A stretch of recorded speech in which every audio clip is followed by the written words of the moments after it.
আজকে নাকি উনি বলেছেন, মানে আমোদি বাবুরা বলেছেন বাংলায় নাকি মাছ উৎপাদন হয় না, বিহারে নাকি এত মাছ উৎপাদন হয় যে বাইরে রপ্তানি করতে হয়, বাইরে বেচতে হয়। আমি বলি তুমি তো বিহারে মাছ খেতেই দাও না, আমাদের এখানে তো মাছা হয়, বাজারে সব কিনে নেয়, সব খায়। আগে তো বাংলায় সব মাছ হায়দ্রাবাদ থেকে আসতো, এখন হস্তে হয় না। তুমি সংখ্যাটা জানো?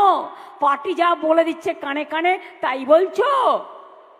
রাজস্থানে মাছ মাংস ডিম খাওয়া বন্ধ, বিহারে বন্ধ, উত্তরপ্রদেশে বন্ধ, দোকানও বন্ধ। আর এখানে বলছো বিহারে এত মাছ উৎপাদন হয় যে বাইরে পাঠাতে হয়। তুমি তো মাংস এখান থেকে বাইরে পাঠাও, তুমি গোমাংস ওমানে পাঠাও এখান থেকে। তুমি সৌদি আরবিয়ার গলায় যখন কোলাকুলি করো, একবারও কি ভাবো ও হিন্দু না মুসলমান?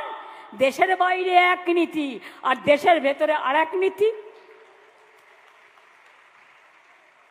ছদ্মবেশী মুখোশ, বহুরূপী ভাই বোনরা যেমন নানা রূপে সাজতে পারে, এটা ওদের পেশা। আর বিজেপির হচ্ছে মিথ্যে কথা বলার নেশা। জুবলা গভর্নমেন্ট সব রাজ্যে মাছ বন্ধ করে দিয়েছে, মাংস বন্ধ করে দিয়েছে, ডিম বন্ধ করে দিয়েছে। আমাদের পুকুরে মৎস্য উৎপাদন হয়, বাজারে প্রতি বাজারে যা মাছ আসে সবাই কিনে নিয়ে খায়। কেউ মাছ খায়, কেউ মাংস খায়, কেউ ছাতু খায়, কেউ ধোকলা খায়, কেউ লিট্টি খায়, এটা তাদের ব্যাপার। কে কি পড়বে, কে কি খাবে, কে কি গাইবে।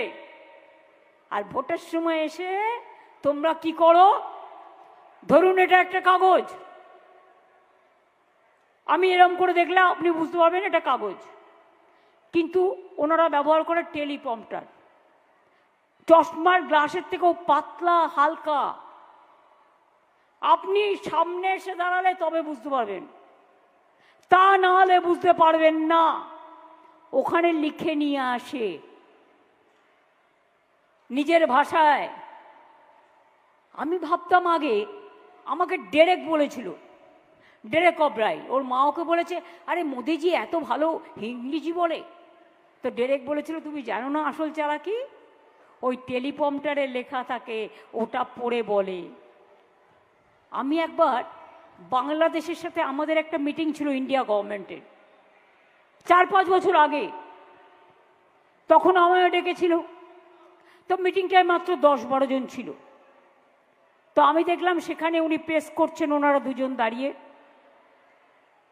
আর প্রেস করছেন যখন আমি দেখলাম, কাছে বসেছিলাম, স্পষ্ট টেলিপ্রম্পটার দেখে বলছেন, এখানেও সেরকম এসে বলেন দুটো বাংলায় লিখে নিয়ে। ধরুন আমি মেঘালয়ে গেলাম, আমি নিজের বাংলা ভাষায় মেঘালয়ের ভাষাটা লিখে নিলাম।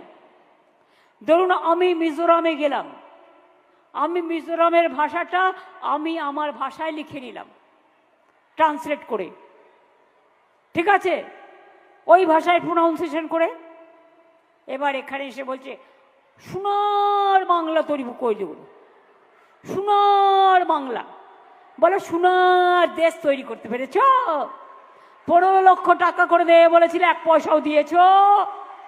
নোটবন্দি করে লোকের টাকা কেড়েছ, ব্ল্যাক মানি ফেরত আনতে পেরেছ?